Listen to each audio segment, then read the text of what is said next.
Okay, so tonight we're going to talk about IBS, better known as Irritable Bowel Syndrome. So this is kind of a sensitive topic. A lot of people do not feel comfortable about talking about this. You know, sometimes it's funny to say the word poop, you know, or fart and stuff, but I'm just saying, you know, this is my language every single day. So if you don't feel comfortable asking out loud, absolutely, you know, you can wait afterwards and I can chit chat with you after that too. So what we're going to do is kind of take a little journey on some of the old recommendations that were made for IBS versus some newer ones, and maybe some changes that you can start making today actually to kind of help relieve some of your symptoms that you may be experiencing. So some of our main objectives that we're going to talk about is, again, defining all the things that belong underneath irritable bowel syndrome, understand all the different treatments that are available to you. We're going to talk about FODMAP. And no, I did not misspell that. That's not FODMAP. It's FODMAP. So that's going to be ingrained into your head. So you're going to be walking out here just dreaming about FODMAPs. So at least I do. No, just kidding, just kidding. So what is irritable bowel syndrome?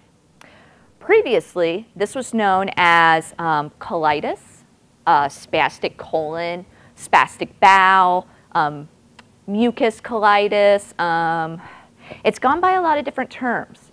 And the reason why is because irritable bowel is actually not a disease.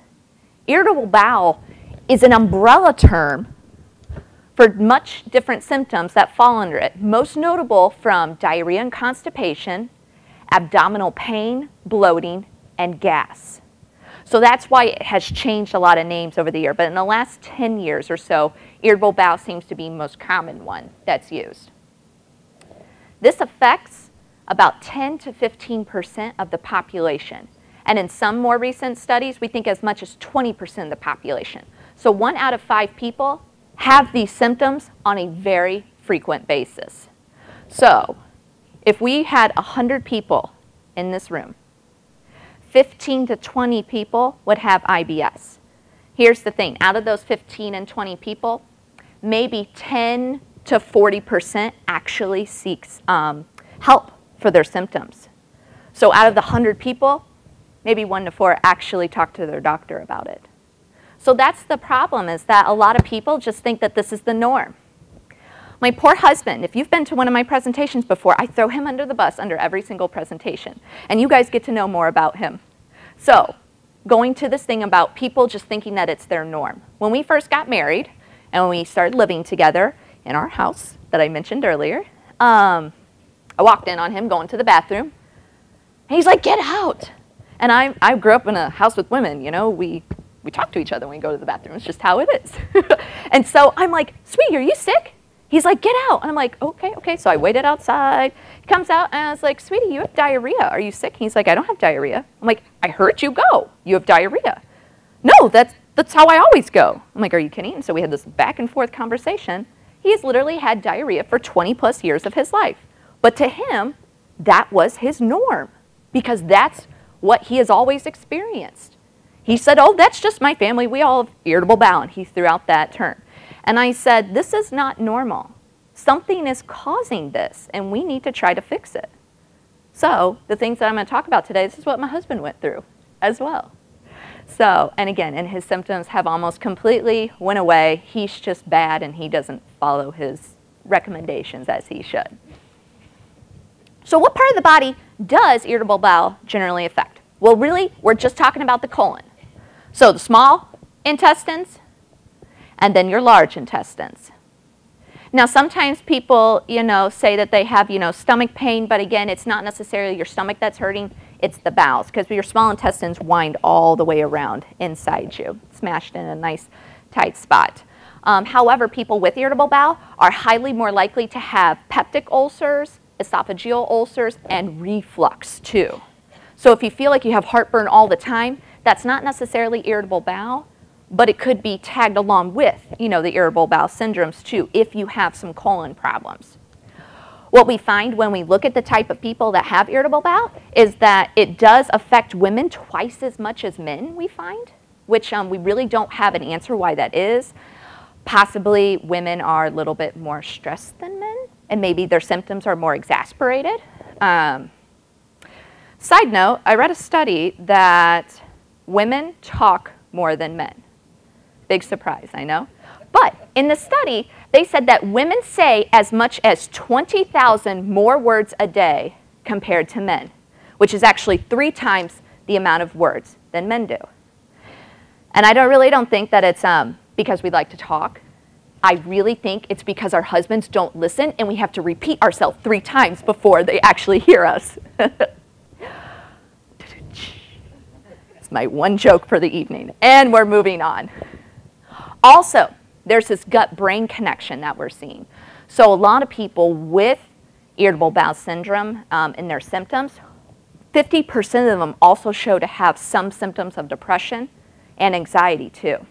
This has been something that I went to a seminar last year, and I've just been researching and reading so much more on is this whole gut-brain connection. And the thought is, if you have a leaky gut, you got a leaky brain. So if you're feeding your gut the wrong types of foods or foods that just don't belong there, it's going to kind of create this ripple effect and affect a lot of other symptoms and systems in your body. So that's just a brief little note on that. But that's what we find is sometimes when these symptoms go away, we feel happier, we're less anxious, we deal with stress better. So it's definitely, they feed off one another. So the most common symptoms that we see, again, is the abdominal pain, the bloating, the gas, the discomfort, the distension overall. Change in your bowel habits. This is what seems to be most frustrating. I meet a lot of people who just have diarrhea or who just have constipation go once every 5 days. And then maybe they go 4 times that one day, and then again, they don't go for a long time. And then you meet people who it goes back and forth. There's no rhyme or reason for any of it. You know, a couple days they have diarrhea, a couple days they have constipation. Feeling that a bowel movement isn't complete. So this would be a time like you go to the bathroom and you feel like there's still something left, but it's not coming out. Or maybe when you're trying to wipe and doggone it, it's just not coming back clean yet. So again, these are all things that aren't normal typically. Passing of mucus in the stools, and then quality of life. You know, this affects a lot of people's day-to-day activities. You know, a lot of people have to miss work because of these things. I have a lot of patients who have soiled themselves, you know, in public and have to, you know, then they're terrified to go out shopping, to go out and eat at a new restaurant because they don't know how that food's going to affect their bodies. So there's a lot of things that are encompassed here with IBS. Some of the causes that we believe, GI motor problems. So this is like a hyperactive colon. So sometimes our colons are very sensitive. They're very reactive to when enzymes and hormones start to enter the stomach. And so that's the type of person who starts to eat a meal, and literally as soon as they're done with the meal, they're off into the bathroom. It doesn't mean that you literally like digested your meal that fast. It's just that the contents in your stomach and the juices that were created stimulated an entire, you know, spasm completely down your colon. Mental health, so I don't agree with this necessarily. I don't think depression and anxiety cause IBS, but I do think that they exacerbate it too.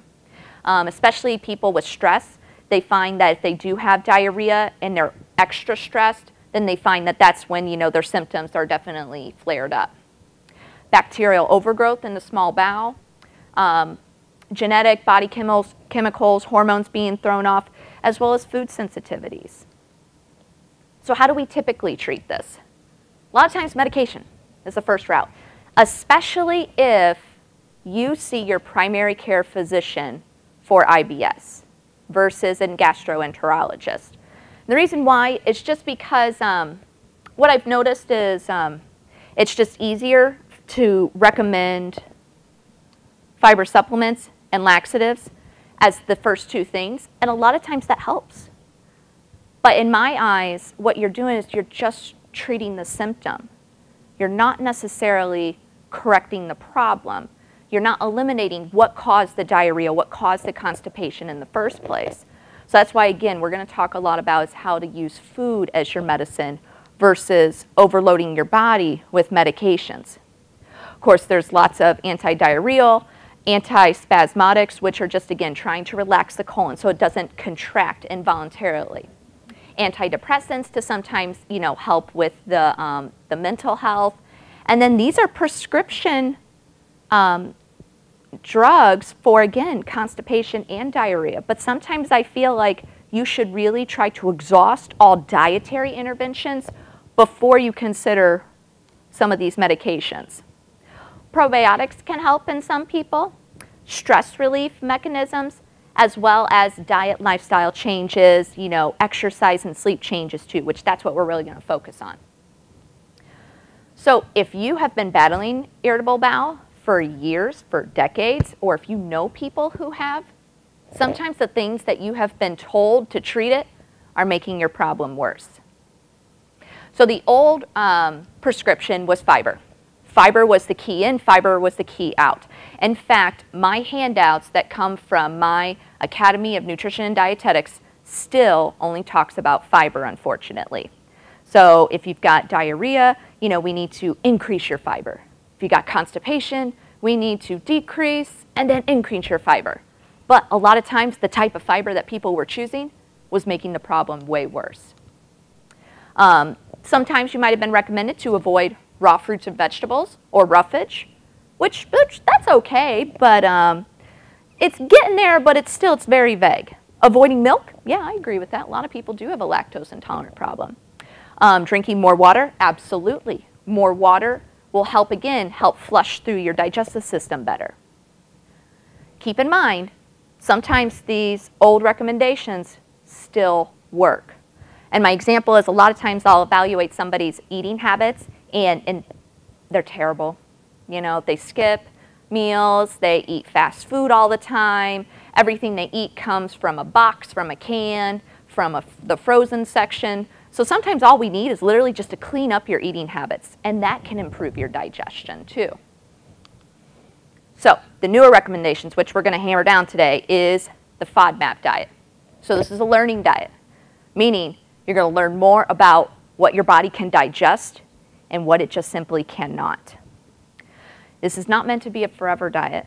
So it's sometimes very shocking when you see the types of things that I encourage you to eliminate and then maybe bring back into your diet. Some people see that, oh, I can never eat X, Y, and Z again. It's not like that. Basically, what I'm going to encourage you today is do a little self-experimentation on yourself. It may last just a couple weeks, a couple months, but what's really nice about this is the success rate. You don't see success rates like that when you typically do research on diets and how they influence people's symptoms. This is 74% and higher. So in the very first study that they did in Australia, when they put people on a low FODMAP diet, 74% of them had a relief in their symptoms. Newer research is showing that that's as high as like 81 or 82%. So it doesn't mean that's going to make your symptoms completely go away, but it's going to definitely lessen their severity, maybe lessen the frequency of diarrhea or flatulence that you get. You're gonna, most of us are going to see results. It's a quality of life diet. What that means is that no one is making you do this diet. This is just to simply help improve your day-to-day living, making you more confident in going out in social settings, making you more confident in going out to a new restaurant. So again, there's no medical reason why you have to follow this. It's just going to be encouraged today is if you're miserable, because that's what people are. They're just miserable. And a lot of people have just given up too. And we'll also talk about how the works. So there's an elimination phase and a challenge phase with the diet too. So FODMAPs. Okay, where are they? Does anyone know? Before I start, has anybody researched this or heard of this before? Okay. So, again, like I mentioned before, we're going to try to use food as our medicine over pharmaceuticals. Because again, food is often what's causing the symptoms versus I feel, and a lot of times, I can't say in all cases, our pharmaceuticals, our medications just mask the symptoms. So FODMAPs are considered a group of sugars or fibers. That's all they are, sugar and fiber in the diet. So here's the technical term: fermentable oligosaccharide, disaccharide, monosaccharide, and polyols. That is why we use the acronym FODMAP. But all those are is just a fancy word for specific carbohydrates in the food that you eat. So the specific types of carbohydrates are called fructans, galacto-oligosaccharides, lactose and fructose. Okay, we're a little bit more familiar with those. Sugar alcohols or polyols.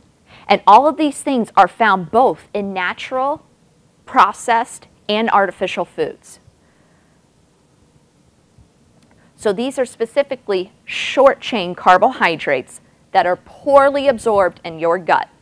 And one thing that you're going to learn is that one thing that Mary can tolerate over here, Sally, you know, it's the worst thing for her. So that's another thing that's about IBS is everybody is very individualistic.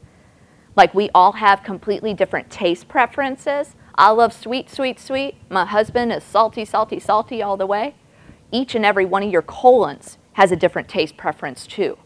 So what your colon can tolerate, your colon may not at all. So again, you can't really compare yourself to anybody else when you follow this kind of meal plan. So what do these poorly absorbed carbohydrates do?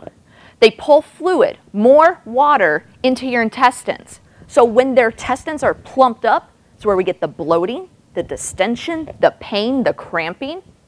How we figured this out is people with ileostomy bags, so people who have had their colon pulled to the outside of their abdominal wall and they have to wear a little pouch. What we did is we fed these type of people foods that are high in those FODMAP carbohydrates, and we noticed that their output was getting larger and larger compared to when they were following a more lower FODMAP diet. So as much as 22% in that study. Rapidly fermented. So these types of carbohydrates is basically like fertilizer for your bad bacteria in your colon. So if you are overfeeding that bad bacteria, it's going to break it down, it's going to produce a crazy amount of hydrogen, and you are going to be gassy, gassy, gassy. This is an interesting chart that shows people, both healthy and people known to have IBS, and the difference in gas production. Okay, so the bottom ones here. The light blue is somebody with irritable bowel. The dark blue, and this should be dark blue, is a healthy individual. When both of these people were fed a low FODMAP diet, look at how low the gas production was over time. Versus the red on top is somebody with irritable bowel. The yellow is a healthy individual with no irritable bowel syndromes. When they were fed foods that are high in FODMAP, look at this. Look at how much gas that the person with IBS produced, and even the person with the healthy colon produced too. So this is how we know, again, if you eat a diet high in these types of carbohydrates, this is what they do inside your colon. Okay, this is what we want to know. Where are they so I can eliminate them tonight? These are your most common triggers. So there are a lot of triggers that, you know, are very specific to certain individuals. These ones tend to be the hallmark for a lot of people.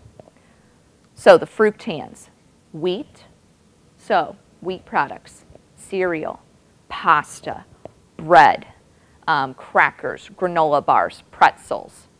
So we're not going to be talking about gluten-free. We're talking about wheat-free, fructan-free.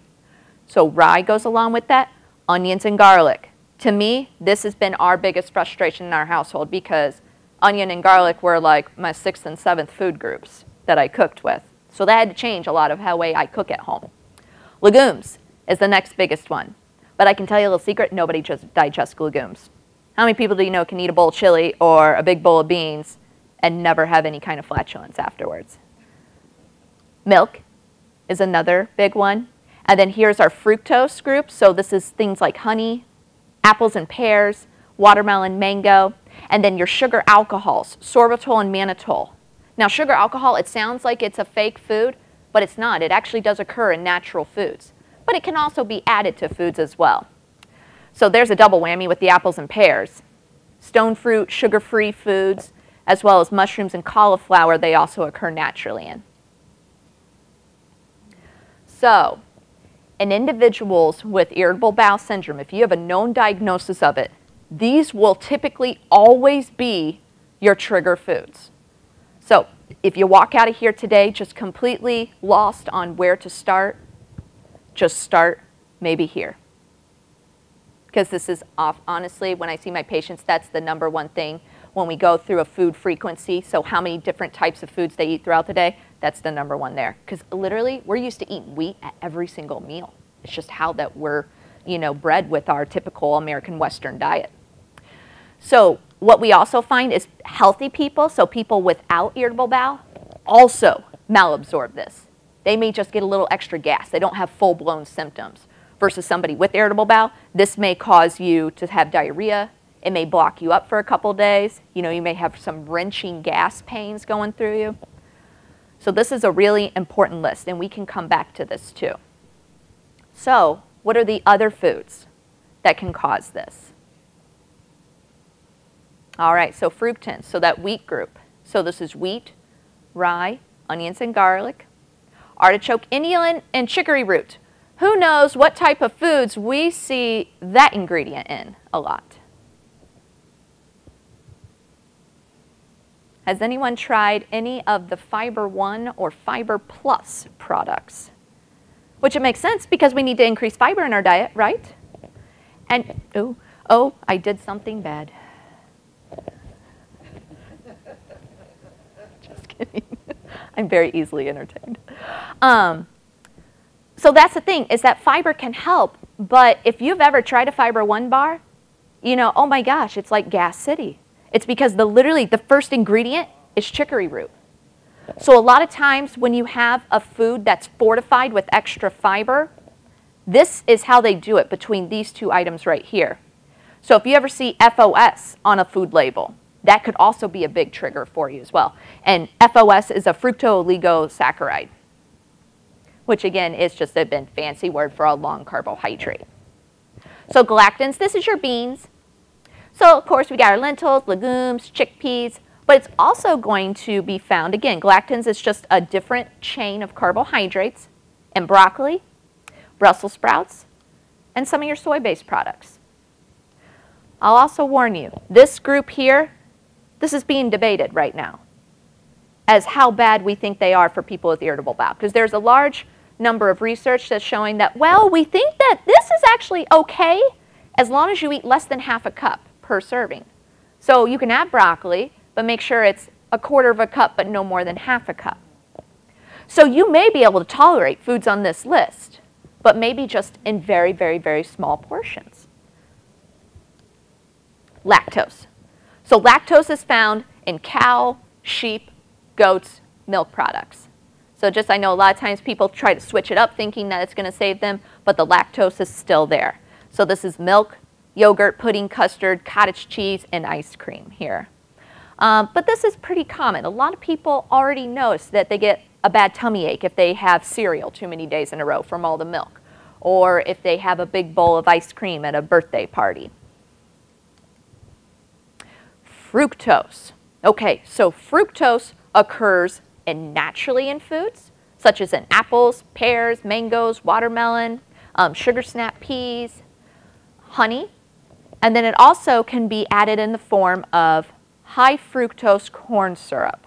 So this is a big one. This one I know for sure I have a problem with, because it seems like in the summertime when we go over to friends' houses and people are making like barbecue, you know, whether it's wings or whether it's a, you know, barbecue pork in a crock pot, I always get crazy bad stomach pains.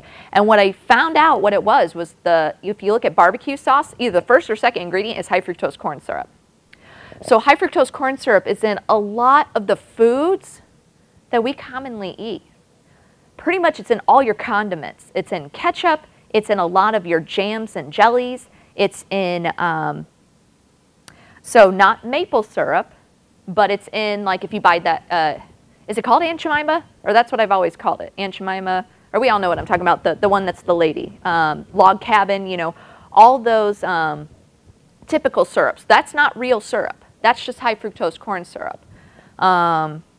Salad dressings. I was looking at some of the salad dressings, the Marzetti's line, the kind that you find in the refrigerated section next to the salad. And I saw, ooh, spinach dressing. Well, let me just take a peek. Literally, second ingredient was high fructose corn syrup. And when they list ingredients on, you know, the label, they list them in the amount that's used. So the second most amount of food that was added to make that spinach dressing was high fructose corn syrup. So again, so we really have to start reading food labels. It's in a lot of your baked goods stuff, so that entire aisle, that's the crackers, the chips, the cookies, the granola bars.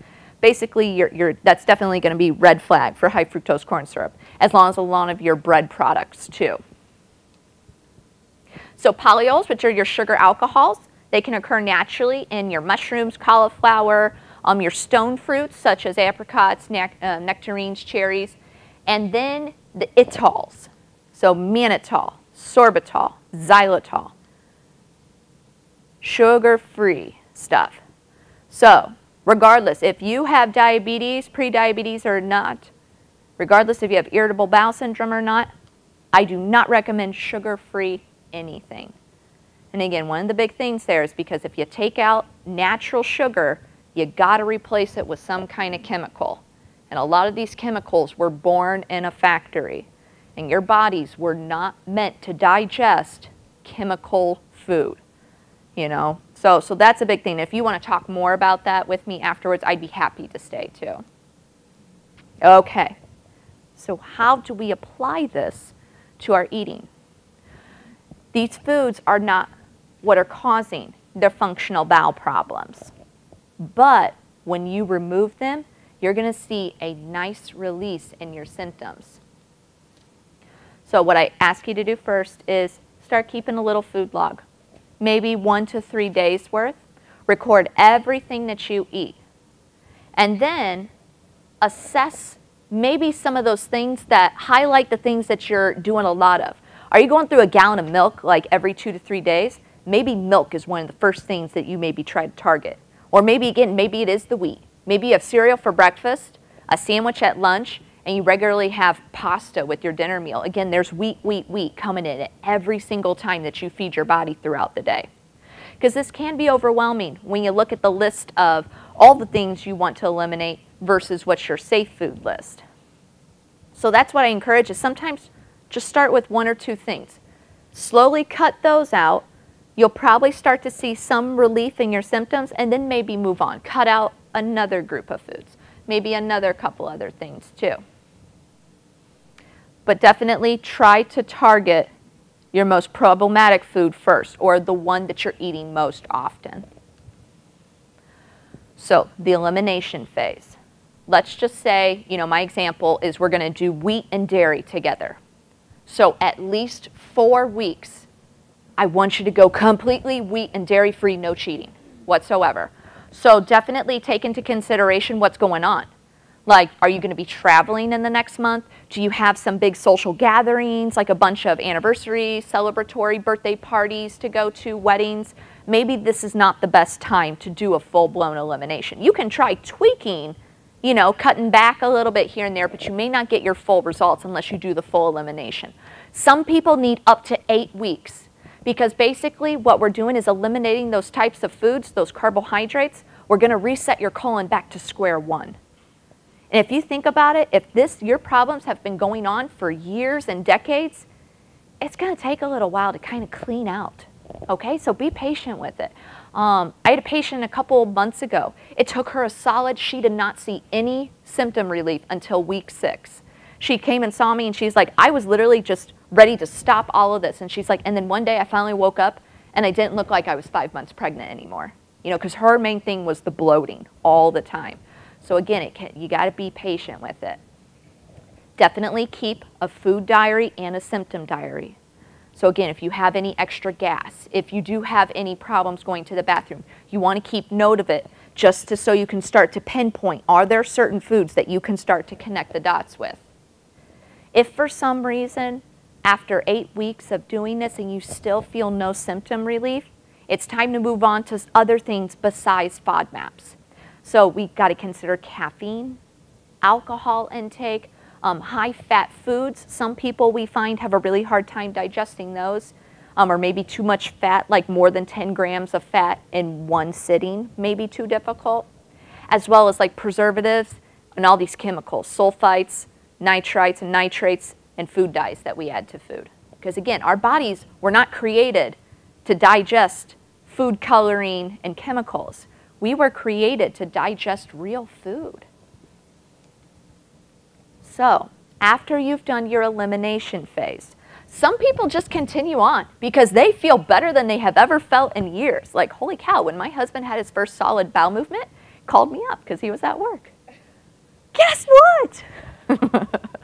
It's amazing. It's amazing to know how your body can feel differently if you've been feeling one certain way for so long. So if you want to continue on with the elimination, that's fine. But sometimes we find that we eliminate foods that are a little unnecessary. So you do want to try to do a little bit of a challenge phase. So again, this is where the experiment starts. So you want to reintroduce food one at a time.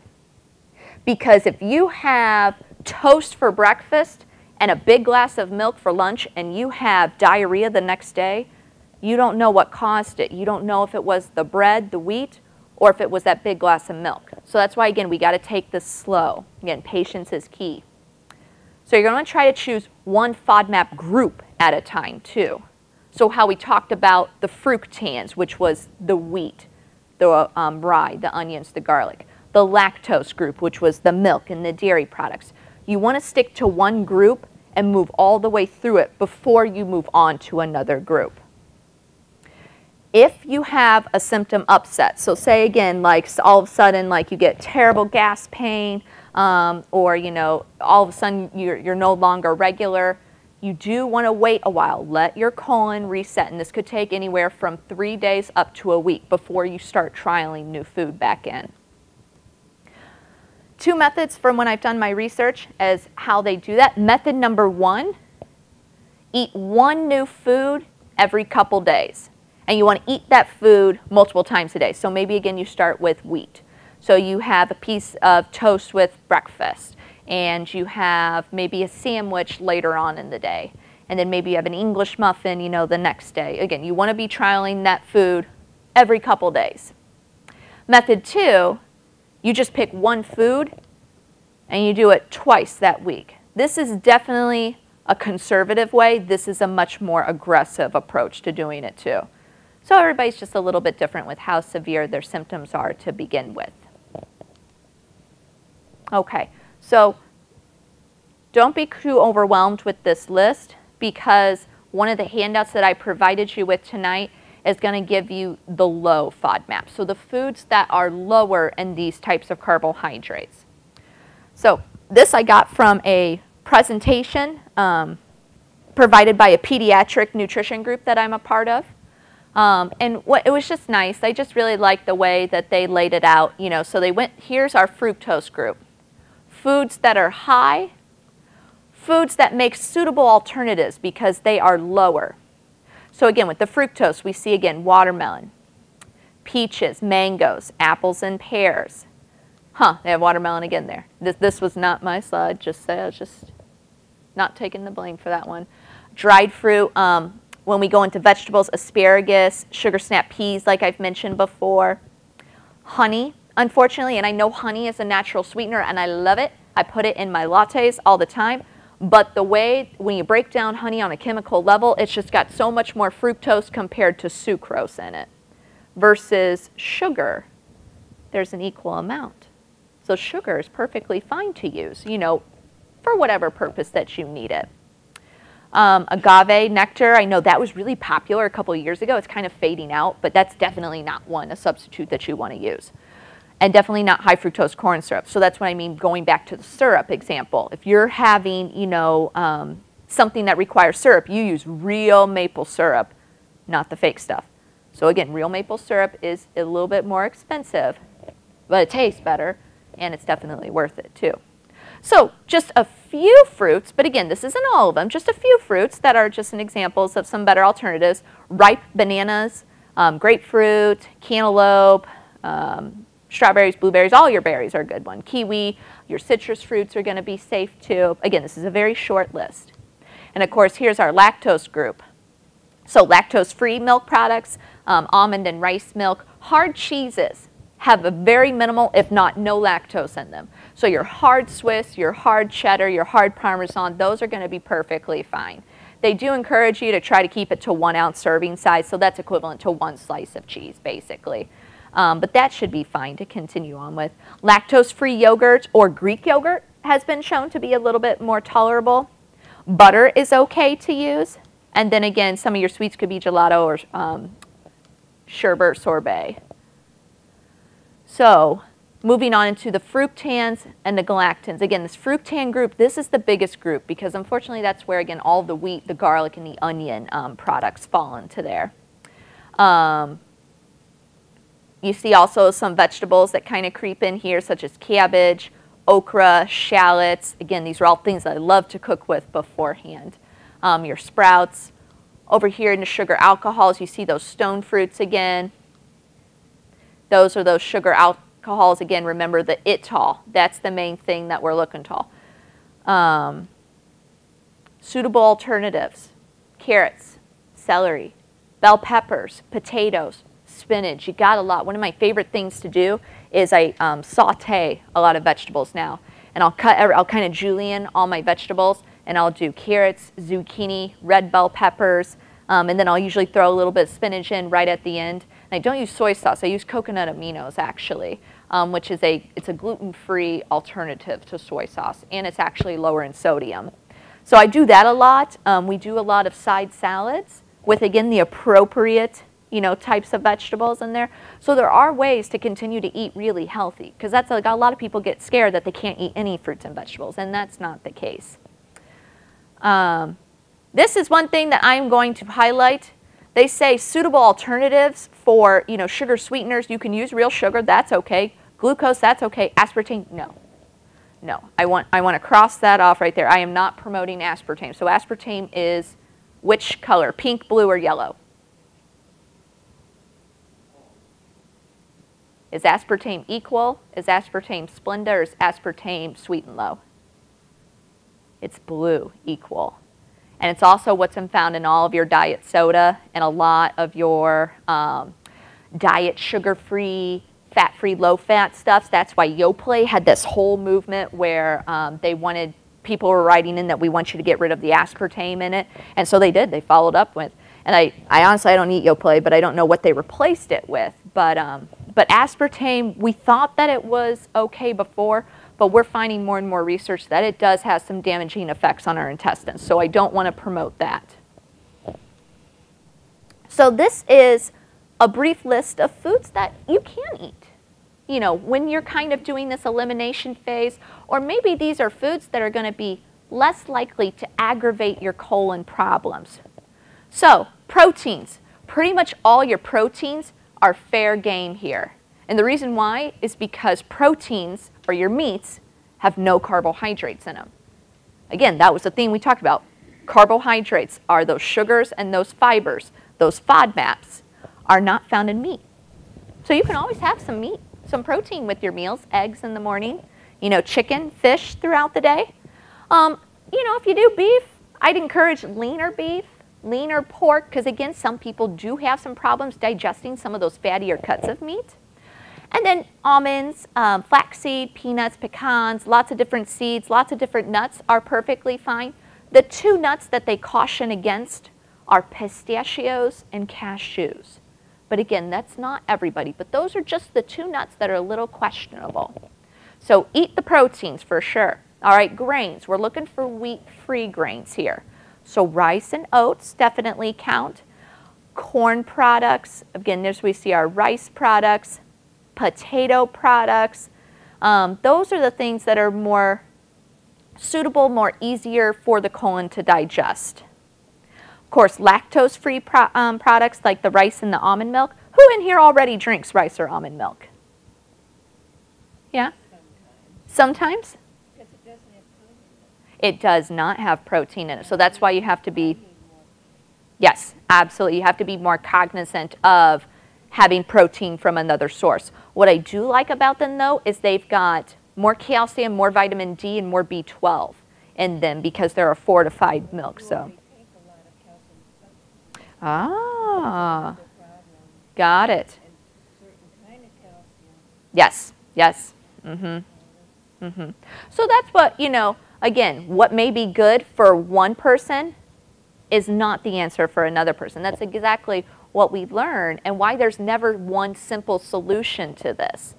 Of course, like I mentioned, the hard cheeses, some fruits, again, grapes, citrus fruits, your berries are always, you know, a great, you know, fallback on. And of course, more on the vegetables. However, again, they put Brussels sprouts on here, and I want to cross that out because Brussels sprouts, again, they're part of that cruciferous vegetable family like broccoli, cauliflower, so they can give you extra gas. You might have some problems digesting that. But that handout that I have, the black and white one that I gave you, I apologize it's not in color. I actually just got it today. I emailed the creator of FODMAP Life. She's the CEO of it. And I asked her if we could use this handout for the presentation. And she said that they haven't released it yet on the on her website. But she said, because I told her, explain what, you know, I'm a dietitian, this is what I'm using it for. And she's like, absolutely. So I really like, I follow her on Facebook. And I just feel like it's a lot of really great, nifty, day-to-day, really simple tips on trying to follow a more low FODMAP diet. So that's a nice list of foods, again, that are generally safer. But again, you know your body best. If you look on there and you see something like tomatoes, I know tomatoes always upset me, okay, don't eat them. You know, you don't have to. This is just purely quality of life. With fruit. Fruit you want to be a little cautious of. You typically want to limit your fruit to half-cup serving sizes. And the reason why is because fruit does contain natural fructose. And sometimes if we consume too much fruit in one sitting, then it can become a high fructose, you know, serving size. So fruit, again, very healthy. It's natural, but keep the portion sizes small and just space it out throughout the day versus having all your fruit with breakfast. These are just a few examples of some friendly snacks. You know, you can snack on some raw veggies like you know, carrots, bell pepper slices is one of my favorites. Of course, you got rice cakes, and you put a little bit of peanut butter or almond butter on the rice cake.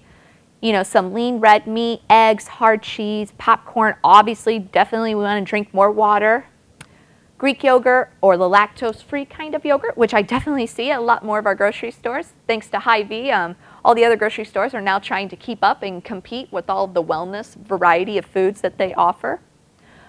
Snacking on nuts and seeds. You got tortilla chips. Of course, you want to watch out for salsa because onions are typically always, you know, part of the jarred salsa if you were to buy it at the grocery store. But if you make your own, you may be able to manipulate that recipe a little bit better. Gluten-free pretzels and chips. Now, I'm not saying this is healthy. I'm just saying this might be easier for your gut to digest, so it might be easier on your tummy to eat. Of course, those natural nut butters, plain kefir, which is kind of like a milk yogurt mixed drink. You usually buy that in the refrigerated section. And of course, the lactose-free milk. So things to think about if you're going to follow full-blown elimination. A lot of people do experience weight loss. This is not a weight loss meal plan, but what happens is you find that you're actually eliminating a lot of foods that you were previously eating a lot of or eating large portion sizes of, and you're no longer able to do that. You're no longer able to have pizza or a large plate of spaghetti. So sometimes, again, weight loss just happens naturally. Following it for a long period of time can maybe put you at a risk for some nutritional deficiencies. So that's why I do encourage trying to challenge food back in because, again, you really don't want to eliminate all those foods if not all of them are your triggers. Because ideally you want to have the widest variety of eating habits possible. I have seen this occasionally, food aversions. What this means is that you become afraid to try new foods again or afraid to bring them back in because you feel so awesome when you went through the elimination phase. So just again, something to expect before you move on with your journey. Number one thing is people do get constipated during the elimination phase though. Anytime you drastically change your eating habits, you typically have a change in your bowel habits too. A lot of people experience even when they go from eating really unhealthy to eating healthy.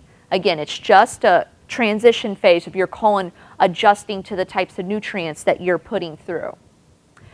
Vegetarians do have a little bit of a harder time with this just because we know the meats, the proteins are kind of a freebie for you, and they don't have those freebies. So we really have to kind of think more outside the box if you do follow more of a vegetarian lifestyle.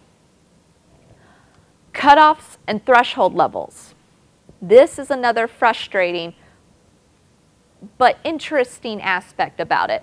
You may find that you can tolerate a wheat product or a little bit of lactose, but in a very small amount, or maybe on a less frequent basis. So you may be able to have regular pizza occasionally, but if you have pizza one night and have the leftovers the next day, you may surpass your body's threshold of what it can tolerate that amount of wheat.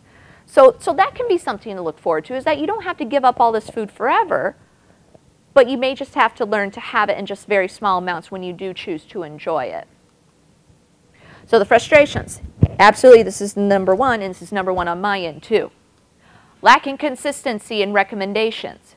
You already noticed that a little bit in my presentation tonight, how I talked about the aspartame, how one company is saying, yeah, eat aspartame, and I'm saying no. You know, one side will say, resource will say, broccoli's perfectly fine. Others will say, no, broccoli's definitely on the death list.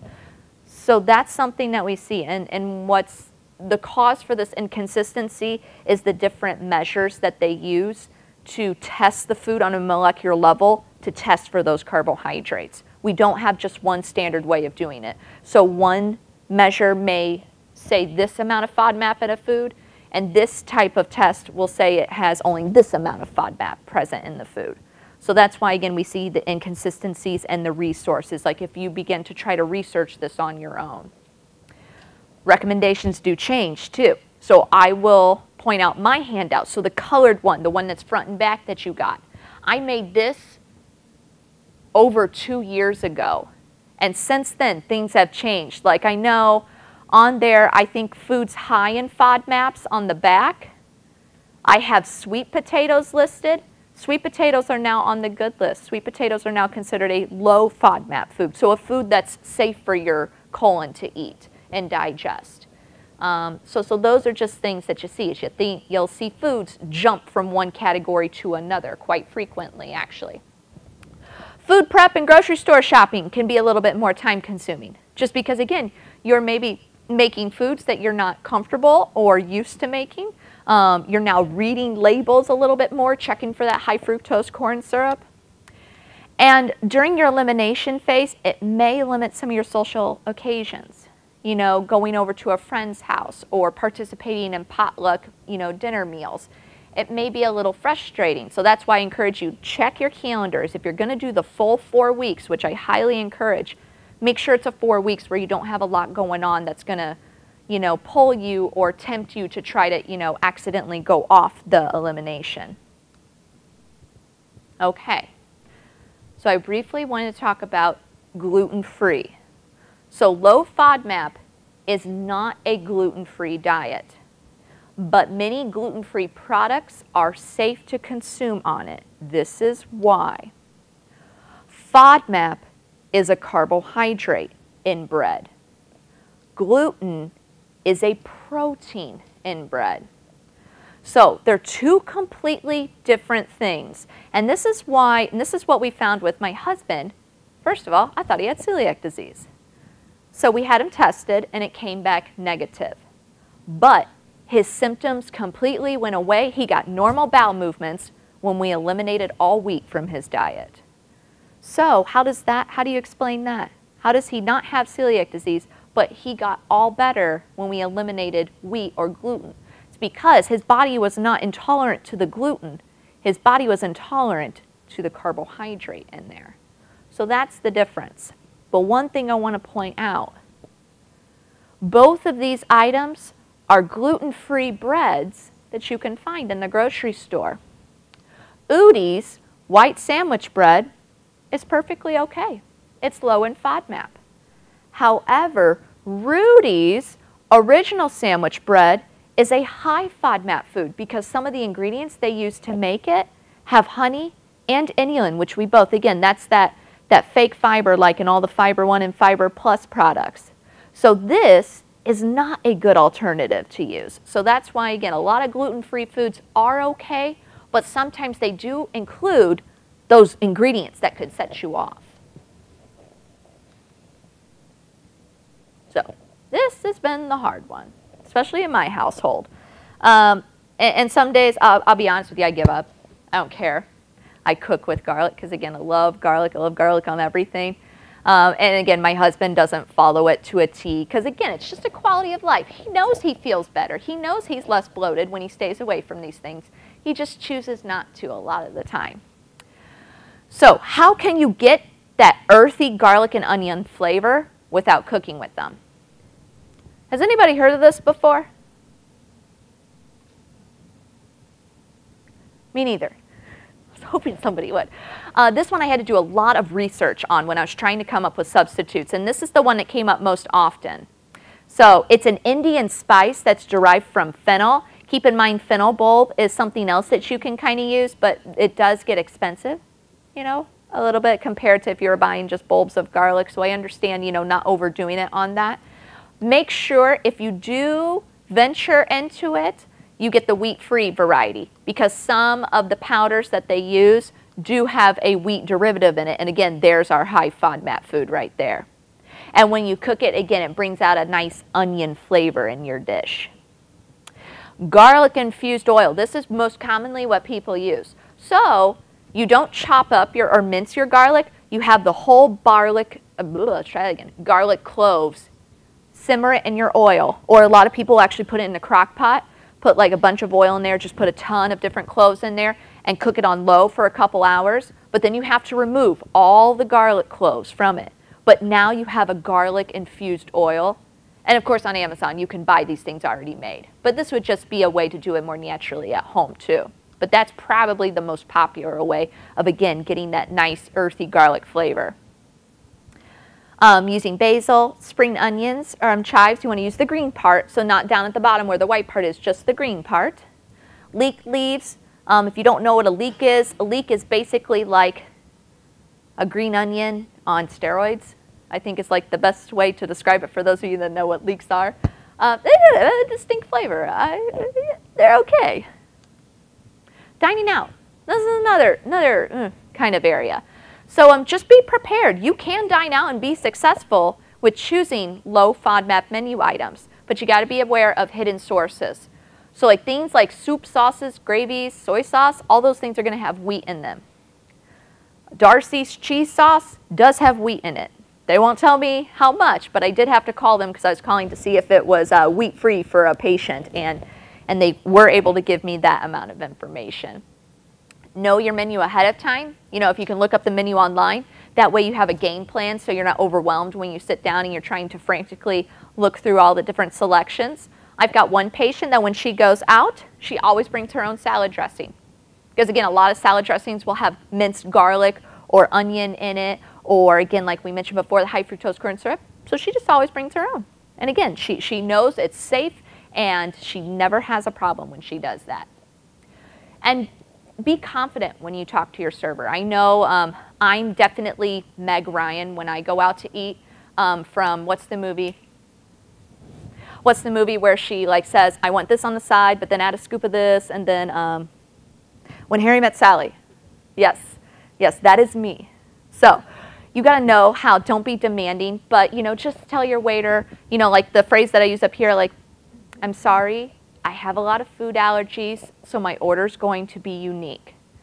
Do you have a food allergy? No, but it just sounds better when you use that kind of language. Okay, yeah, we can accommodate that. So again, that can kind of take away some of the stress of when you have to modify your order when going out. Okay, some natural things. Peppermint oil. It's been tested to be an antispasmodic, meaning again it helps relax the colon so it doesn't have any of those random spasms to where it might, you know, shoot your, you know, a fecal movement through the colon. It blocks calcium channels, and calcium is just part of the muscle contraction process. So again, it just kind of helps relax the colon much better. It can help stimulate your gallbladder to put more bile, and we need bile to digest fat. So if you have a little bit of a problem digesting fat, or you would know this if you have more greasy stools or mucus in your stool, that's the fat that's not digested. Well, they think that the peppermint oil, again, can help stimulate more of that bile to help break up that fat. They recommend taking it in a capsule form or brewing it in tea. However, you want to keep in mind, if you have reflux or heartburn, peppermint is not the answer here, because peppermint is definitely one of the no-nos that typically aggravates extra reflux in people. Ginger may be a safer route then. So if peppermint oil doesn't work, ginger may be the next best alternative, because it pretty much has all the same properties of what peppermint oil does. The only thing they have is just you don't want to exceed 4 grams a day of it, which again is going to be hard to do. And if you're pregnant or lactating, again, you don't want to exceed 1 gram a day. But there's so many different ways to use ginger. A lot of people, again, brew it in tea, you know, adding it into your cooking methods, you know, lots of different ways. Yoga. So this is where I thought that we could be more interactive. So I thought we could all do some yoga together. Yes, no, don't. Oh, I'll just keep my day job, all right? I'll quit the whole comedian routine. This cracks me up, but there is a lot of research that backs it up as far as, you know, certain bending and twisting things can help propel food and more regularly through the colon. I don't think it's going to hurt as long as, again, you're guided. You know, ideally, you don't want to start yoga on your own. You would like to go to somebody who's certified, who's going to guide you in proper form and everything. And you're going to get so many more benefits out of yoga than just maybe some relief with digestion. You know, yoga teaches you to relax your mind. That's what I'm trying to work on when I go. But I feel like everybody's breathing and my mind's still racing about what I'm going to make for dinner, what's going on tomorrow. So I'm still working on that part. But again, you get the increased flexibility, range of motion, strength. So definitely, yoga could maybe be your calling for helping again. And definitely the stress relief. So if anxiety and stress is part of the triggers, there you go. Probiotics. Okay, this is a hot one. So basically, probiotics are microorganisms, bacteria, similar to those found in your gut, that you're going to ingest, typically in a capsule form. I did a lot of research trying to find, okay, well, what kind of probiotic? Because that's what's incredibly confusing and the most common question that I get asked. Well, what do I take? There's so many different there. And it's very frustrating because I know I've asked a pharmacist before, and they really didn't know either. Because there is research that shows there are certain strains that are supposed to be used for specific symptoms. But what it seems when it comes to irritable bowel, just again, that overall umbrella, you want to look for, if you want to go the probiotic route, Bifidobacterium infantis or bifidum or lactobacillus, or the combination. Sometimes you'll find these two together. Ideally, they should be in a blister pack because light and heat destroy the bacteria and the microorganisms. Does everyone know what a blister pack is? This is like, you know, you don't get it in a bottle where you just reach in and get one. Each of them's in their own separate pouch, and you got to break it open. You know, and there's usually like anywhere from like 7 to like 20 of them in just one little package. They say that the best form is the refrigerated form, which I have only found these at Food Fantasies. I'm not sure if Hy-Vee carries them, but the thought behind that is because heat destroys the bacteria, so if they're technically overheated, then again, you don't get that benefit from them. But a lot will argue with that. But again, for your big people who are really into probiotics and natural healing, that's the way to go. So resources, things that can help you through this journey. This is where it all started. Dr. Shepherd at the Monash University in Australia. So this is where we get all our updated information from when they do their food testing on if a food is a high FODMAP food or a low FODMAP food. This is the most popular app, but it's also the most expensive one at $7.99. Versus other apps, you could find some free ones. You could find ones for like 99 cents, but they may not be as credible or easy to use as this one. But that's the only application that I have tonight. The other ones are some websites that I frequently visit myself that I feel confident recommending to others. So here is the Monash University's website in Australia. It's nice, it's very scientific, I feel. So it's not as easy to navigate for someone who didn't study nutrition and sciences. So, but it could be a great credible resource though. So if you just, again, look for Monash University FODMAP, that's all you got to Google, and that's what's going to come up for you. All right, this is Kate Scarlatta. She's a registered dietitian. I have visited her website several times. I love the way she writes. I love the information that she brings up for, again, continuous living with IBS. I think that she's a great source, and she's been part of, I think she has some kind of special certification when it comes to like digestive health as well too. So she's definitely got a great, resource that you can, again, some of the ones that you frequently visit, or if you want to follow on Facebook. But it's just Kate Scarlatta. So Dr. Shepard, again, is the person who started all of this during her, I think it was her dissertation. She wanted to see if she could improve patient symptoms of irritable bowel just by changing up their diet. This is definitely the most, my least favorite, but again, great information. It's just, there's no bells and whistles. It's just like straight up text. And to me, that doesn't do anything for me. I like pictures. I like different things. I like lists. I like, graphs and stuff. So this is very scientific, but again, great information.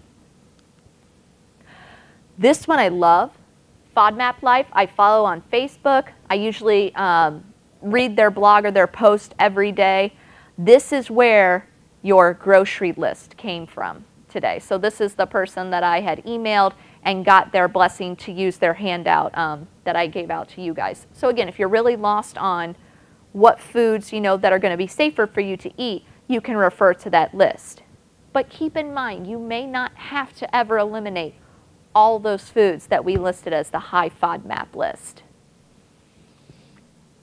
Living Happy with IBS, good information, but I tend to be conflicted with some of the stuff.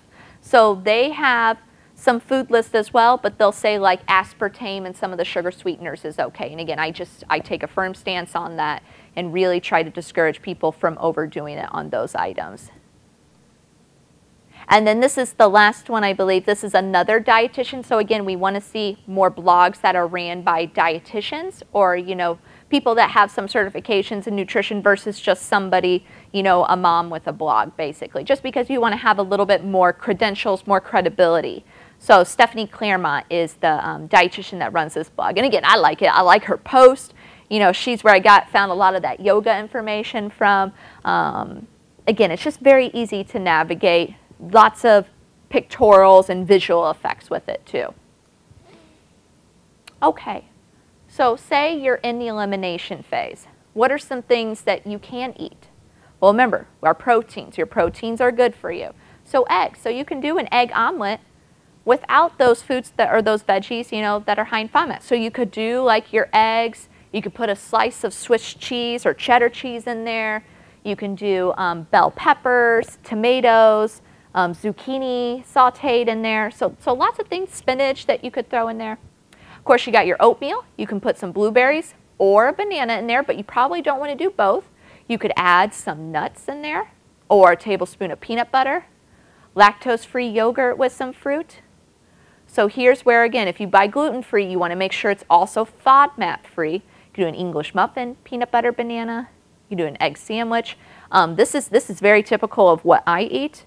I typically do a lot of sweet potatoes, eggs, or some kind of meat, and I do a lot of spinach with my breakfast. I'm a little out there, but that's just kind of what my body craves in the morning.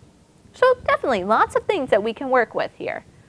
Lunch and dinner, again, try to have a protein source if you can tolerate protein. I know sometimes, certain meats might upset your stomach too, but that's going to be very specific to you and your gut. Salads with, again, the appropriate ingredients. Like I mentioned before, my stir-fried veggies, roasted veggies, steamed veggies, grilled veggies, stuffed peppers are easy and nice to do. And some common starches you can do is, again, the potatoes, white and sweet, rice, and quinoa. So those FODMAPs, like I told you, you're going to be walking out of here just thinking FODMAP, FODMAP, FODMAP. These are specific sugars found in food that your gut just does not agree with. So if we back off of them, maybe not eliminate them completely, but if you back off of them some, you may start to feel better after a couple days or a couple weeks. And again, like I mentioned, what may work well for person A may not be what person B needs, because all of our guts are very individualistic to us. And this is a learning diet. You learn from yourself. You learn what your body can tolerate, what it cannot tolerate, and go from there. And it's never meant to be long-term. You know, you never want to follow that elimination part indefinitely. You eventually want to challenge food back in so you can have that increased variety of foods in your meal plan. All right, ready for the questions. You guys did great. Thank you for your attention. And again, you know, this is a sensitive subject that I understand we're talking about. And you guys did great, but you guys did not laugh at my jokes. So, yes. Do you have the microphone so I can? Yeah.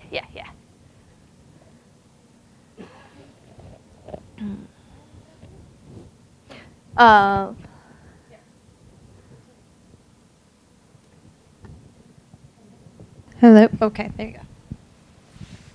And then in the purple too, he had a question too. Did you leave completely fish out of the list? Did I not have fish up there? No. What? Oh no, that was my bad. Yes, no, fish is definitely a protein. All you're going to find in fish is different amino acids, so different types of proteins and different types of healthy fats. So definitely fish is part of the healthy low FODMAP group. Ooh, thank you for catching that. I had a question on cereal. I'm a big cereal eater, and you say that most of the cereals all have aren't good for you. What about Rice Krispies? Ooh. Or shredded wheat? Well, shredded wheat, again, if you don't have problems, shredded wheat may be okay for you. But again, if you have an overabundance of wheat in your diet, that may be a cereal to swap out. So you're definitely going to be safer with your rice-based cereal and your corn-based cereal and your oat-based cereals. So that leaves you with, you know, a lot of your rice checks, your corn checks, corn flakes. I want to say Cheerios. Some of the Cheerios are actually, because Cheerios is an oat-based cereal, some of the brands, not all of them, are, you know, suitable, because that's where you got to look for those ingredients. Make sure you don't see the honey in there. Make sure you don't see the inulin in there too. But if you don't have problems, there shouldn't be a reason to eliminate the shredded wheat. But making an alternative, you might see some different results if you're experiencing symptoms. I got two other questions. Yes. What about, you said caffeine part of coffee. They come out with the statement now that more coffee you drink is better for your heart. Absolutely. Yes, I saw that too. It's like, I think it was like at least 3 cups a day or something like that. Those are when we are really stumped, and we can say that by eliminating all these carbohydrates, you still have no symptoms. Well, it's probably some other food trigger. And sometimes for people, caffeine is that trigger. Even though generally, I agree with you, in every research that we have, caffeine's definitely positive, but in some people, it's not. So that's why I said you got to consider other chemicals or other stimulants that weren't necessarily natural in the diet. But that's only if you have eliminated everything for like 2 months and you just have no relief whatsoever. That's when you would consider caffeine. How does this plan help people with diverticulosis? That is a tough one. And that is, I wish that I could talk about that as well, because now, and I'm actually going to watch a webinar next month, I think, on it that I signed up for, on if the fiber recommendations that we've always made for diverticulosis is what we should continue to follow, or if they need to amend those changes. So if you want to give me your contact information, I'd be happy to talk to you after I watch that webinar about that. You should still get enough fiber, you know, from, you know, small portions of the things, like I mentioned, beans. Like you can still have like a 1/4 cup up to a 1/2 cup of beans. So I'll give you a lot of fiber. Oats will give you a lot of fiber. Berries, nuts, seeds will give you fiber. So there's ways to do it. You just got to be really smart about it. Basically, every time you eat, you got to get the most bang for your buck. So eating really highly nutritional food.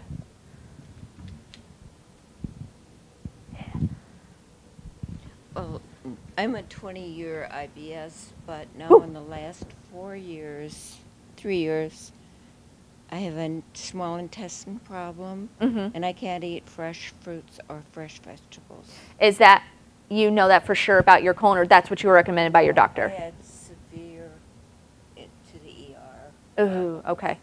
And so that's what they told me. Did you have a complete blockage? Just severe irritation Okay. that caused severe cramping. Sure, sure. And sometimes, so they said no raw then? They just said no raw. So when you have like And I canned fruits, take a probiotic. when you have canned fruits, those are breaking down a little bit more, so it's easier to pass But I through. never considered those very healthful. I know. That's why this diet is not about what's the healthiest and what's not the healthiest. It's only about what is best for your colon and what your body can digest. So that's another why this is so confusing, because that's people think, you try to think about health, but this is so healthy for me. I understand and I agree with that. Fresh fruit is so healthy for us, but it's not what is meant to be for your colon. But with the vegetables, definitely breaking them down breaks down that, if you think about cellular tissue in vegetables, breaking it down weakens that cellular wall. That's why they become, they're not as crisp anymore, and that can be much easier to pass through as well. But what about, how healthy is it if you're cooking your vegetables? I mean, how much value are you getting from them? Yeah, that's a great question I get a lot in my office too. And I see that my answer different than other dietitians. I still feel that the number one thing is that you eat vegetables, even if you do have to cook them. I think still the important factor is that you're getting vegetables in. Some people only juice their fruit and vegetables, and that's the only way that they can eat them. That's raw.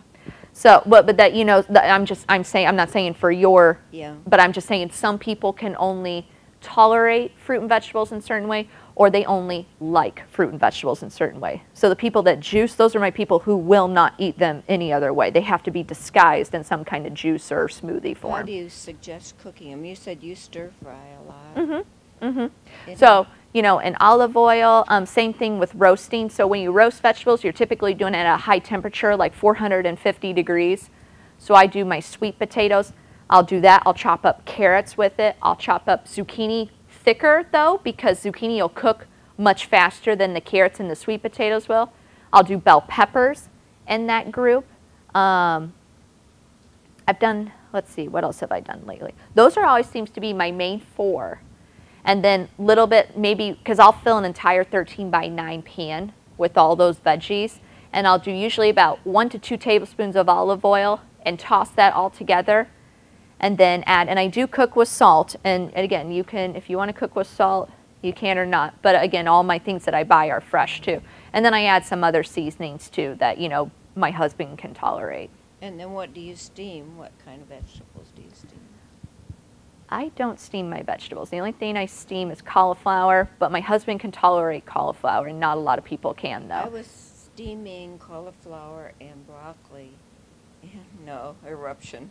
It just doesn't, and yet that would seem the most favorable to do, but it doesn't work. So that's your journey is definitely unique, is you really not only have to find the types of foods that your body digests well, but the form that those foods come in, it sounds like.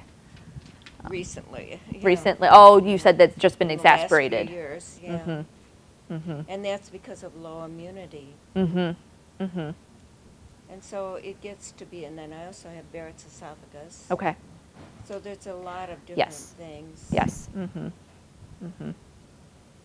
stir fry would be a good way to learn to do it. I've just started actually experimenting with that, and I usually always do olive oil or coconut oil. And I just, the thing is that when you stir fry, is you never want to walk away. You want to be right there, constantly moving your vegetables through, because I did that mistake the first time, and it like burnt the bottom layer of all my vegetables that were laying there.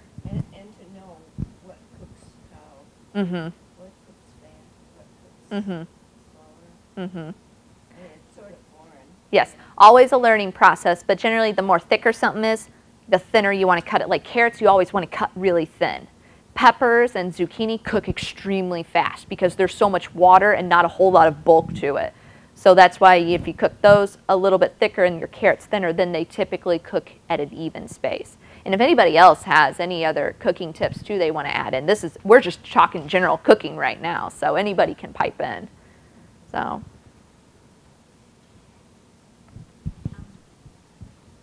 There. I think up here.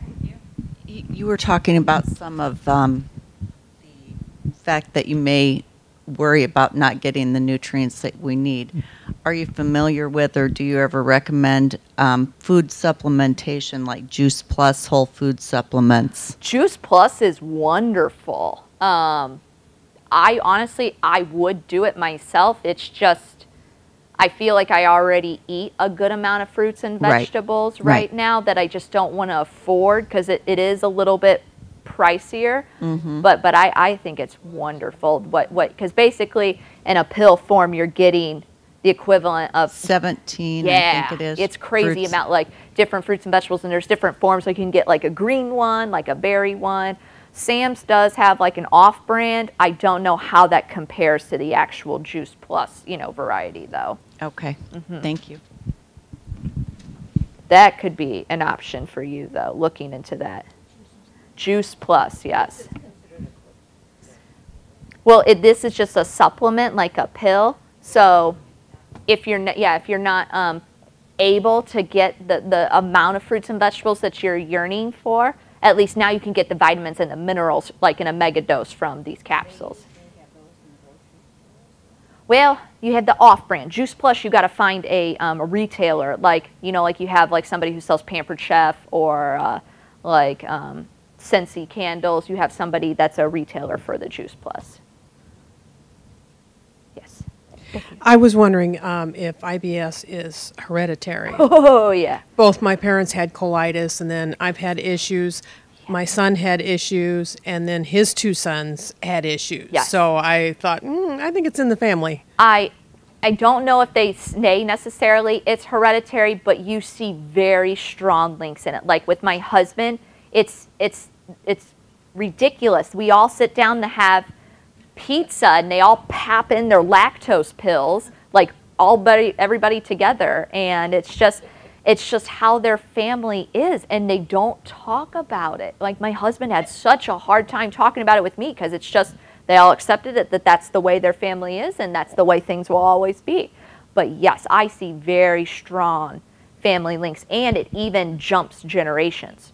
So if your mom or dad had it, you and your siblings may not, but a cousin may have it too. We've also seen those kind of jumps, especially with like celiac disease, which is a little different, but when it comes to the colon, definitely. And I think up here, he had one. Yeah, actually, I always have several questions, but because my experience was almost the opposite, because I had a problem, and one of the questions got asked, were you eating peanuts? And I said yes. And so that's why I kept watching for peanuts to show up on the bad list, and it showed up on the good list. Yes. So yes. People with like diverticulitis, is that kind of what you're? Well, with they never peanuts? really found a cause for it. Okay. But they said stop eating peanuts. They said. Did they tell you popcorn and corn as well? No, just No, just they said peanuts. avoid the chunky peanut butter. Creamy peanut butter was fine. Okay. Yes. So it's kind of like everyone's unique, diverse, and you get all different varieties. What you're kind of sounding like, it's not like they're telling you to go low roughage, which is an older term that used to be used for this. And that's what they said. They would say only, did they tell you smooth nut butters is okay, but the chunky is not? Creamy peanut butter, they said was fine. Chunky was probably not going to be. Yes. Could be So that's problematic. just, again, going with the roughage, and that belief is that the hard shells of nuts and seeds acts as an irritant as it passes through the colon. Most research shows that that's not as valid, but it is very individual specific. So that could be, again, if that was one of your flare-ups and you have felt fine since getting rid of that, definitely I wouldn't, mess with that. But again, if it's not necessary to eliminate it, I wouldn't. Yeah, then the question I had initially is because you're kind of talking more in terms of people having symptoms or problems on a regular, ongoing basis, not really talking about the fact that over the course of 6 months or a year, normal people will have changes, occasionally in bowel habits, occasionally in diarrhea. Yes. And I don't know if you make any comments on Yes. that. I think to truly diagnose irritable bowel, you have to have, we'll just use diarrhea. It has to occur like a certain amount of times over a 1 or 3 month period. Because some people, again, they'll go great for a couple months, and then they'll have like 2 really awful months, and then all of a sudden it'll just clear itself up again. And we can't really explain why that happens, or why some people get diarrhea, why some people get constipation. It's just, they think, again, it's just all about the colonization of the bacteria, and certain foods overfeed it, and then when you kind of relax, it kind of, those numbers go back to normal. So that's, again, another frustration. That's, you know, it's a very unique meal plan, because there's things that we know that work, but then there's so many more questions, it seems like, than we have actual answers with it. Yeah, because that's actually now, without the peanut butter now, it's so infrequent, like it only happens to me now only like once or twice a year. Yeah, interesting. Yeah. Interesting. But definitely, and if you feel like, you know, you experience what you experience where it's like a hit or miss, definitely keep that food diary, because maybe it's one food, or it's maybe if you surpass your threshold of that certain food too.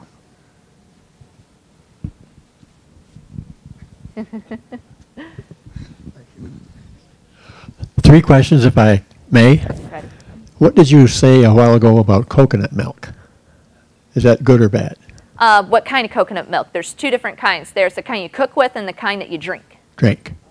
So the coconut milk is like if you were in the dairy section and you got your cow's milk, you see your almond milk, coconut milk. Now they have cashew milk, they have soy milk and stuff.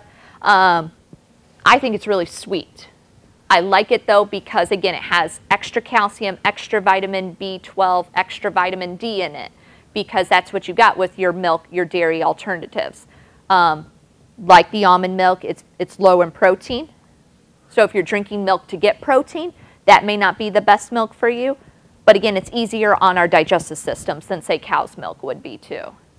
Okay. Have you tried it? Yes. Oh, do you like it? Yes. Oh. I get the unsweetened. Oh, you get type. the, okay, see, maybe I had like the regular or the sweetened kind, but it was just too much for me, so. What about Texas Superfood supplement? Ooh, say that again, Texas Superfood. It's a commercial on the radio. Is it similar to the, never heard of it? It's a pill of some kind. Has anybody else heard the commercial? No? It must, I mean, I'm assuming it's similar to like what we already talked about with the Juice Plus, where it doesn't say like it contains X amount of fruits and vegetables in it. Yes. And again, you assuming that you guys have symptoms in here, you are the types of people that should consider these types of things, because again, you may not be able to eat all the fruits and vegetables that you want. So these are opportunities to get in those antioxidants that we're missing out on those opportunities to get. I'm not familiar with that specific brand though, but it sounds like it's in the same category of what we already talked about. Okay. I don't have a gallbladder anymore. Should I not use peppermint oil? That is a good one. Do you have reflux, like heartburn? No. I would like to take your information and get back to you on that one. My gut says it's fine, but I want to make sure too before I give you a solid answer. Okay. Interesting. Well, one more question.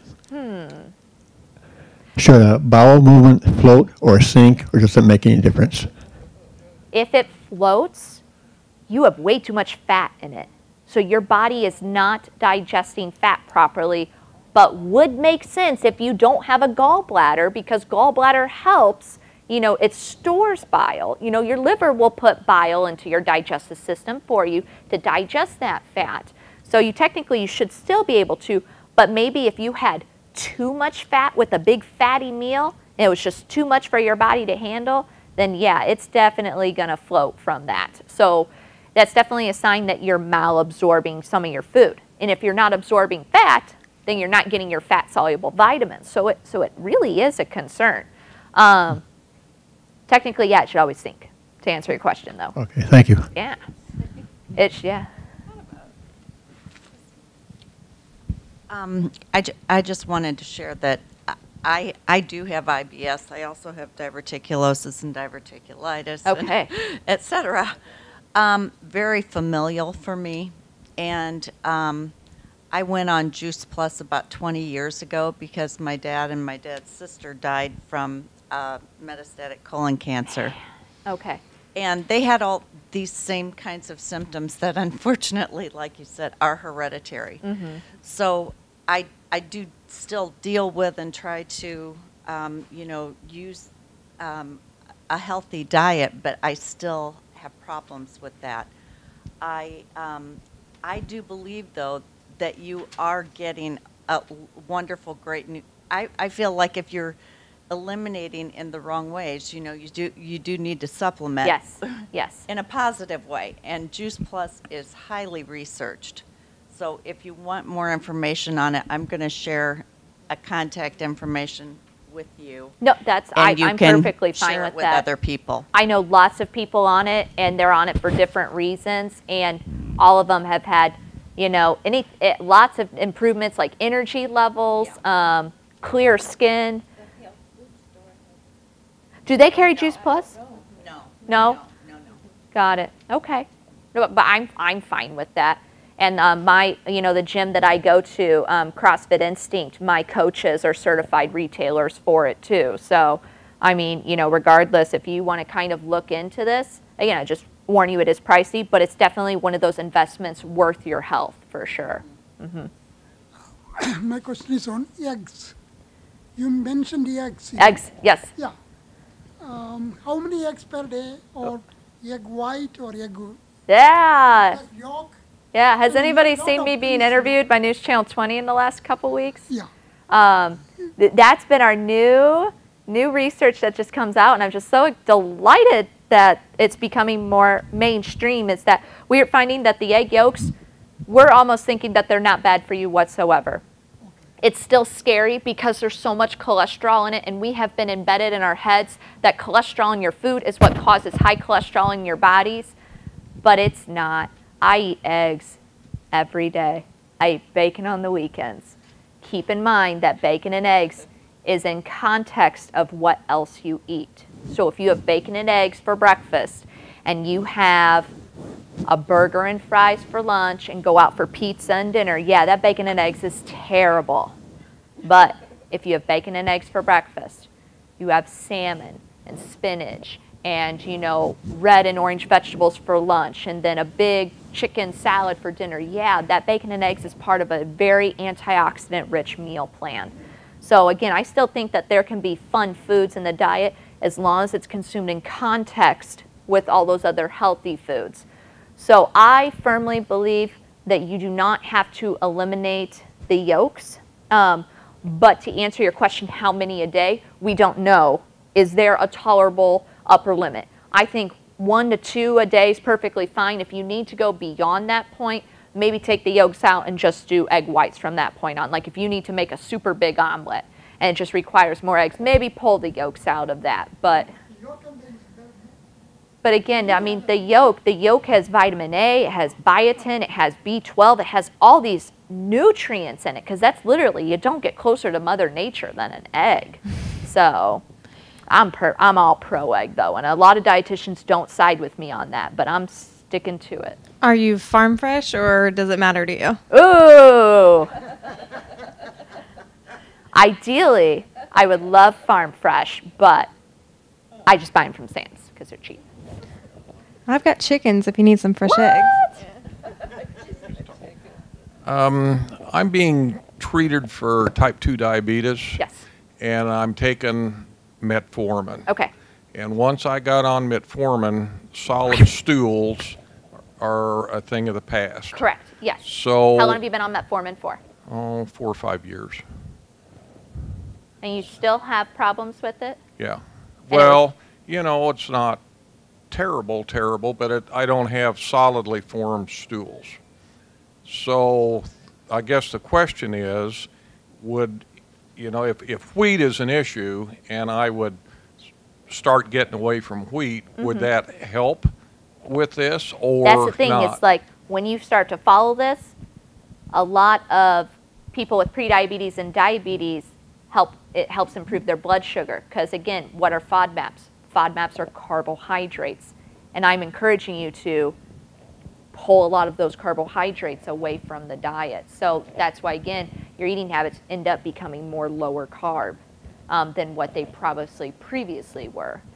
But with the metformin, if that's been going, there are so many other medications that can be used, unless, I mean, there could be some specific reasons why you're still on it, but a lot of physicians that I know typically take their patients off metformin if the diarrhea continues past 6 weeks of starting it. So that could maybe be a conversation you have with them, you know, to say, hey, this has been going on. It started when I started with the metformin and it just never stopped. Can we consider other options? You definitely have that right as a patient to ask that question. Well, it's not out of control. You know, I have one bowel movement a day, but it's never solid. Yeah, no. See, and again, that's not normal. It's your normal now, but that's not how normal really is, though. So, I think I saw. Oh, and in the back, too. So you're saying like an egg a day, that would be a good choice? Oh, absolutely, yes. Because that makes, I used to do that in tossed salad with Yeah. carrots and Yep. everything else, but Yep. it makes my cholesterol fly way up in the air, which I don't like 225, and I don't like it. And it was specific to the egg. Like, that's the only thing that was different about your diet. So And I thought it was the cholesterol in the egg. That's really interesting. And you know, I'm not questioning how, like, you know, your own experiment. It's just the reason why we came to our new recommendations with eggs is because we looked at clinically, you know, double-blind placebo trials of people who ate eggs and people who took the eggs out. And the people who took the eggs out, there was really no statistically different measurement in their cholesterol to say that if they dropped at all, it was not because of the eggs. It was because of maybe something else. But again, it wasn't statistically significant, meaning it's not a recommendation that we can really make anymore. But that's interesting in your case, though. I mean, you could just be sensitive, because keep in mind, your liver is what makes your cholesterol. And certain foods that you eat can stimulate your liver to make more cholesterol. Generally, more sugar. So the more sugar, the more processed carbs you eat, makes your liver produce more cholesterol. But I'm really intrigued by your case, I though. usually run, like, over the years, I've run like 182 or maybe 192 some of the time, but that's the only time it goes over 100 or over 200. When you have the eggs. Interesting. Well, that may just be very specific to your body and your liver then. Is your happy cholesterol, your HDL, is that also high? No, I don't have high cholesterol at all. No, your total cholesterol is divided into your HDL and LDL. I guess Not I didn't sure. pay attention That's okay. to that. That's okay. Yeah. I was just curious. Yeah. Yeah, in the back. I just wondered about chocolate. My mom misses her chocolate, and can you speak to that? Is it caffeine or sugar, or is there any kind of? Why was chocolate eliminated to begin with? She has trouble. Kind of disadvantage. I have problems with my esophagus, and I eat a lot of pasta and Yes. potatoes, mashed potatoes, and all that. So mashed Stuff that potatoes goes down and- irritate it? Or mashed potatoes are easier for It you? won't go down. Easier for you. Can't, Got it. I small pieces. I can't even swallow meat. Unfortunately, if it's related to the esophagus, it's most likely related to some kind of reflux or a problem with that small little opening from where your esophagus meets your stomach. When we consume things like chocolate relaxes the pressure of that, and it can cause things to go up, you know. So, And that's what it sounds like in your case, since it's esophagus related. I mean, I would love to tell you you can do that as long as you don't feel like you're choking, because a choking feeling means that there's something irritating, like you're getting reflux, or it's not, you're getting some kind of inflammation in the throat that it's not wanting to pass it all the way down. Okay. Do you take that on a daily basis? Or just as needed? Every other day. Okay. Maybe if you do experiment, definitely, if you try just a little bit of chocolate, definitely on a day that you take your medicine. Just so we kind of will have a fresh dose in the system there. But only just a little bit. But unfortunately, chocolate is just one of those, like peppermints in the same category. Tomatoes, citrus products are in that category when it comes to relaxing that sphincter of where that hole from your esophagus passes into your stomach. So you might, if you do, you want to maybe experiment with different kind of chocolate, like milk chocolate versus dark chocolate, and see if there's any little difference that you notice with that. Like maybe one of those is easier to pass. Yeah, exactly. Because that breaks my heart, because I love my chocolate too. So us chocolate girls, we got to stick together. So, oh. Yeah, so definitely small pieces. But I would, again, do it on a day you take your medicine and experiment with the type of chocolate to see if you can have something that does it's better than the other ones. Oh, yeah. There's not much to a banana. Mm-hmm. Oh, got one back here.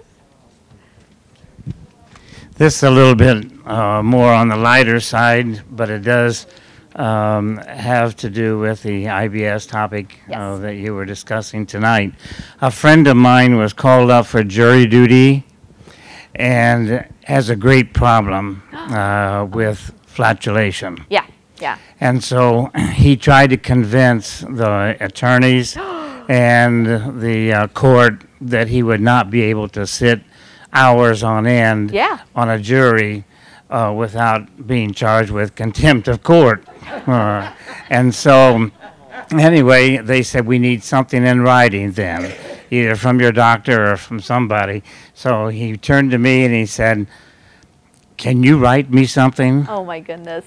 I sat down, I did some research on flatulation. I wrote a 3-page dissertation to the court as to why this man had this problem and would not be able to serve on a jury. Did it work? And it worked. They dismissed him. All right. And then I thought afterwards, I should have used that for my master's degree or even my thesis for a doctorate, but then in order to defend it, I would have had to call him in to demonstrate. That's all. Thank you. Thanks for sharing, though. That's good.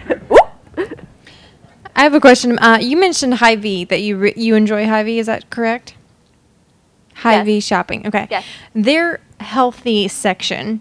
So the health market on the right side of the store. Do you feel like most everything in there is a go, or do you feel like some of the stuff got sneaked in? Oh no, it's definitely, you still got to look at things on a deeper level. It's just you do get a wider variety of foods than you may find at some of the other grocery stores, and I do find that it is cheaper. But I really hope that they don't run our small markets like Food Fantasies and the market out of business, because I do really enjoy those stores too, because they're locally family owned. Trying to think of a great example. Like again, the gluten-free stuff. Like they have a huge selection of gluten-free stuff, like gluten-free pretzels, gluten-free chips, gluten-free bread. This still doesn't make those types of foods healthy for you. It just doesn't have the gluten in it. So somebody with celiac disease or gluten intolerance, it's going to be safer for people to consume those kinds of things. Keep in mind, Doritos are gluten-free. So again, just the name gluten-free does not mean healthy. But a lot of people, since it's in that health part of the store, like Angela mentioned, people just coin it, oh, gluten-free is healthy. So that's why, again, we always got to kind of look at things with a different angle. They have the widest variety of protein bars. However, still, some of their protein bars that they offer have a crazy amount of sugar in them and are still considered more of like an energy sugar bar than they are like a protein bar. So because I like white bread, you doing the white bread you recommended because it's gluten-free really wouldn't matter to me because I'm not gluten-free. I'd have to look at that and compare the ingredients of the gluten-free white bread versus your white bread that you like to see again how it breaks down calorie for calorie, fat for fat, carb for carb. I don't need that. I've got a loud enough voice. As I mentioned before, my mom had colitis. Later in life, then, she became allergic to gluten. So does that mean that maybe I'm on the path for that also? A lot of times we're born with the predispensity to have a gluten intolerance. That gene just never gets turned on until a series of events happen in life. Usually it's several she had chemo. She had stressors. cancer and she had chemo. Would that have yes, done it? absolutely. Okay. Yeah. So usually, like a lot of times we see it like when kids go to college, like their first year of college, you finally have all that new stress of a new lifestyle. That can be a trigger. Going through a lot of family drama, family distress can be a trigger for a lot of people. A health scare can be, a trigger for a lot of people too.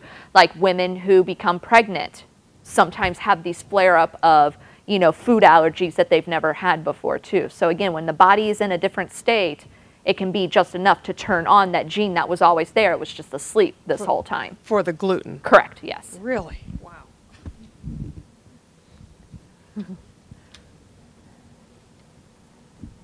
Thank you. I read recently that cholesterol isn't that big of a deal for heart problems anymore, so can I quit my statins? Talk to the guy that's doing his dissertation back there. I'm all about using food and lifestyle as your medicine. But if you want to go that route, you always got to talk it out with your doctor first. Because there's some medicines we do not fudge around with. Like if you're on blood pressure medicine for your kidneys, you stay on that. That is not one that we can mess around with. If you really want to go off your diabetic medication or some of your cholesterol medications, we can talk. But you just got to devote yourself to, a lot of the time, a drastically different way of eating and exercising, of course, too. So, but yeah, it's going back to, cholesterol does not come from our food. It comes from what the liver makes. But eating a healthy diet can help create a healthier type of cholesterol that the liver makes. Oh, yeah, you got it. I would say my doctor would definitely say cholesterol does make an effect with people with heart problems. But my question was, at Food Fantasies, what about those blue chips? Are they... the corn tortilla chips? Yeah. I like them. They're tasty. They're safe? They're tasty, yeah. Other than high in sodium, but... Yeah. No, I like them. Yeah, no, I mean, if you've got a cardiologist, then they have strict guidelines that they have their patients follow as far as their cholesterol. They want this under this. They want either your LDL under 100 or under 70, and the only way to get there is from medication. So again, it's just all dependent on who is overseeing your cholesterol and your medications. Are we good? Any more questions? One more good story? It better be a good one. You got to come up with a good one again. It's hard to reach. Along the line of foods and dining out, one of my greatest restaurants here in Springfield serves Mexican food. And so when my cholesterol just went off the charts, my doctor put out an all points bulletin to all the Mexican food restaurants here in Springfield that I am barred. You cannot go in. From them all. He said, in a way, you can go to the restaurant, order something else, but when they bring the chips, eat no chips. Yeah, that's Eat the all hard. the salsa you want, but no chips. That's the hard now, part. Now, how do you go to a Mexican restaurant without eating the chips? You and tell them not to salsa? put it on the table. That's your only saving grace there. As soon as they lay it down, it's all over. Thank you. You guys were wonderful. I know I get really chatty, and the nights when I do these always end up being long nights, but thank you so much. If you have certain things you want to talk about, or you want to give me your email or contact information to learn more about anything else, like, hey, Amanda, if you learn more about this, I'd love to know about it. I'm always happy to do that for you, too. But you guys were amazing. Thanks for coming. Glad the weather working.